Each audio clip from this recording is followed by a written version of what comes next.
What's up everyone and welcome back to the MMA Zone. Today, let's get started with Sean Strickland avoids Khamzat Chimaev fight. Later this year, former middleweight champion Sean Strickland will step into the octagon to fight Paulo Costa in a highly anticipated showdown that's expected to produce fireworks. With both fighters eager to return to title contention, the stakes couldn't be higher. However, according to Strickland's coach, Eric Nixick, the UFC was initially attempting to book a fight between Sean Strickland and Khamzat Chimaev for the UFC Saudi Arabia card. As he explained while speaking with Sportskeeda's James Lynch, Strickland wasn't allowed to travel to Saudi Arabia. I know they're hoping for maybe Khamzat, but I don't think Sean can travel to Saudi Arabia or something. I'm not 100% sure, but I know Khamzat name was possibly kicked around. But Khamzat's going to be a big draw in Saudi in that fight. Is more about location than it was about opponent. While it's unclear what could have prevented Strickland from entering Saudi Arabia, some have theorized that the former champ being a felon could have something to do with it. Of course, instead, the UFC went ahead with booking a fight between Chimaev and former champion Robert Whittaker for the upcoming card in Saudi Arabia, with the Strickland vs. Costa fight being booked for UFC 302. Next up, let's take a look at Dana White gets exposed by UFC fighter in interview. UFC CEO Dana White was on the receiving end of some criticism from streaking featherweight contender Movsar Evloev recently on the heels of his UFC 297 win over Arnold Allen back in January. While the victory extended Evloev's undefeated record, according to the top-ranked contender, he found out after the fight that Dana White was watching an NFL game between the Green Bay Packers and the San Francisco 49ers while sitting cage side. Evloev explained the situation on a recent episode of the Badayev podcast. Then for some reason, Dana said that my last fight was not fun. Maybe he wanted to stimulate me somehow or dampen my championship ambitions a little because he already understands that I'm close. Then we talked with Dan Lambert after the fight. He says, Movsar, I was sitting next to Dana White during your fight and he was watching American football. He apparently placed a bet somewhere on the time of my fight. He may not have even fully seen my fight. I told him, I don't amuse you, I came here for the belt. I'll take the belt and then we'll see. As Evloev also indicated, his fight with Allen may not have been the most exciting. However, given his win streak, it's clear that he's on the cusp of a title shot. While there's been no word on his next fight, he recently accepted a call out from Aljamain Sterling, giving fans hope that the pair could share the octagon before the end of the year. Next up, let's take a look at Sean O'Malley goes off on Conor McGregor again. Recently, former champ Conor McGregor took aim at Sugar Sean O'Malley, a fighter who has been pretty open and vocal about being a fan of McGregor's in the past. The way McGregor sees things, however, Ryan Garcia's alleged PED usage reminds him of O'Malley's own failed test for Osterine several years ago, and he feels as though both fighters should get some rounds in with him to atone for the situation. After sharing his initial reaction on a recent episode of the Timbo Sugar Show, O'Malley has now indicated on the Real Raw talk show that there may be some jealousy at play. I do think there was a lot of jealousy. People like that big of an ego, he sees what's happening. He sees he's starting to, he's starting to get pushed out. I'm starting to come up. It's like, there's no other reason for him to talk about me. I've never said anything but praised him. I've looked up to him. So I want to try to hate him, but it's hard. Conor's, he's the man. He really is. Ryan Garcia also weighed in on McGregor's recent comments while speaking on the Fully Tilted podcast, questioning McGregor's own drug testing history. I don't care, bro. What's his problem? Didn't he run away from drug tests? And then he, 2.5 years was escaping drugs from tests. This dude's a clown. He just got off his rocker. He did a bunch of cocaine.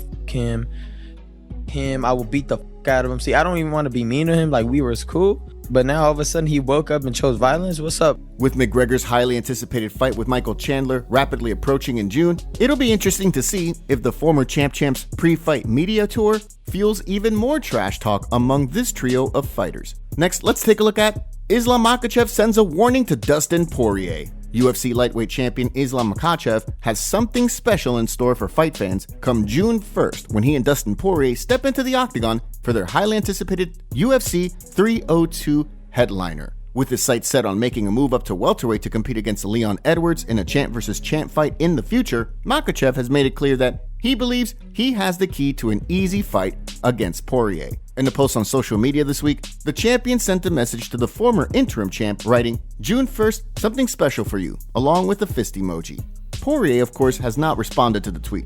However, he did indicate during a recent episode of the MMA Hour that his coach Mike Brown is of the mindset that the champ may be overlooking the diamond after seeing a previous interview of Makhachev's. In addition to the fact that the champ has made it clear he wants to eventually move up and fight Leon Edwards, Poirier has also made it clear that this is likely his last chance to capture UFC gold. With his sights set on capturing the title before eventually retiring and Makhachev's plan to move up, the stakes couldn't be higher for both men. Of course, at the same time, Arman Tsarukyan is also eager to cash in on his own title shot before the end of 2024, adding plenty of excitement to the lightweight title picture leading up to UFC 302.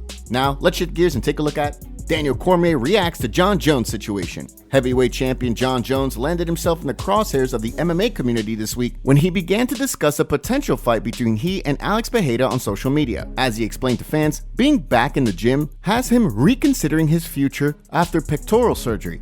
However, as he indicated, a fight with Tom Aspinall doesn't seem to be something he's interested in. Given that Aspinall is the interim champion, the fact that Jones was entertaining the idea of a fight with anyone else beyond Stipe Miocic sparked quite a bit of talk among the MMA community. While speaking on a recent episode of the Good Guy Bad Guy show with Chael Sonnen, Hall of Famer Daniel Cormier weighed in. He's smart. He's smart. Look, I'm going to tell you this, man. If I'm an Olympic wrestler or if I'm a national champion and I'm watching the landscape of things, valuing the money versus the fame versus the championships and everything else, I'm doing exactly what Jon's doing. I'm saying to myself, I have been in there with the most scary, dangerous men in the world. I have been in there with extremely well-rounded guys. I've been in there with tremendous kickboxers. I've been in there with super heavy punchers. I've been able to manage that.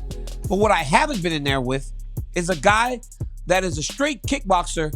I love what Jon is doing in terms of being smart, finding the right matchup. I don't know that it'll fly.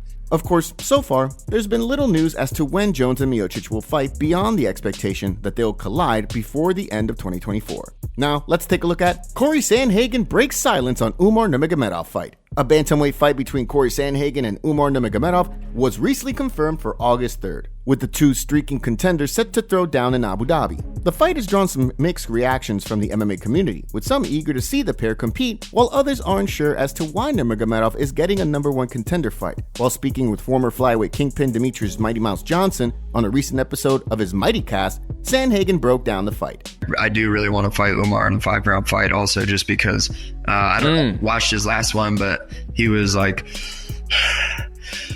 He was gassing. Oh, I mean, you know, he was working hard though, so I'll give him that. You know, like it was well within like the realm of reality for him to be that tired, because he was working real hard. Like he wasn't relaxing too much. So, but that fool was really huffing and puffing during that interview. So I think there's a vulnerability there that I can capitalize on. With the title fight likely on the line for the winner, the stakes couldn't be higher. In the case of Sandhagen, there may be some added pressure given that he's fighting down in the rankings. However, as he explained, if he became champion, he wants to know he's truly the best in the world.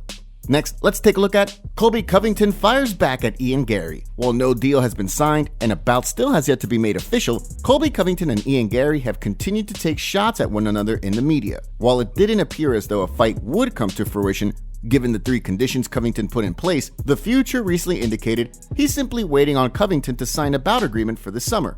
Since then, however, there's been no movement on the fight, with the Irish contender indicating he's beginning to lose hope. Despite the trash talk, as Covington indicated on a recent episode of The Rush with Max Crosby, the fight hasn't even been offered to him. We all know that he's a but now we know he's a liar, because UFC, Hunter, Dana, they haven't talked to me about this fight. This fight has not been presented. You know, he's just lying. He's just trying to get clickbait and get people to talk about him. Like, I don't know who I'm fighting. I gave him stipulations. I love this company with all my heart. That changed my life, you know, made me a multimillionaire. So I'm so thankful and grateful for what they've done. So I'm going to let them decide. As Covington also notably indicated, he is interested in potentially fighting streaking contender Belal Muhammad in order to reinsert himself into the welterweight title picture. However, of course, the expectation is that Muhammad will fight Leon Edwards this summer for the welterweight belt, meaning Covington may have to fight another contender if he wants to stay active and prevent himself from slipping too far down in the rankings. Dana White reveals bad news for the UFC after ESPN Plus lost subscribers for the third quarter in a row. Over the last 3 quarters, ESPN has lost subscribers for their subscription service ESPN Plus, which hosts all of the UFC cards that are not pay-per-views. The number of active subscribers they have now is equal to what ESPN Plus had in January of 2023. They also lost $65 million in operating costs over the last quarter. With UFC trying to renew a deal at ESPN, it doesn't help that ESPN is reporting losses in both revenue and subscriber base. Colby Covington exposes Jon Jones for steroids. On a recent podcast, Colby Covington went off at Jon Jones and called him out for using HGH and testosterone to get up to heavyweight in the UFC. Here's what Colby had to say. Honestly, dude, he started using towards the end of his career because they were like, hey, let's get you to go to heavyweight. He was wrestling at 197, and they were like, hey, let's go to heavyweight. So he felt like he had to do like testosterone and growth hormone and start putting on size and mass. So he started doing that, and he got a chemical imbalance, and he just started acting different. Like, he started getting emotional about little like, I'd leave my shoes out one day, and he's fucking, yo, what the Colby, you piece of man, put your in the right place. I'm like, bro, they're like barely outside the door. Like, what's the big deal, man?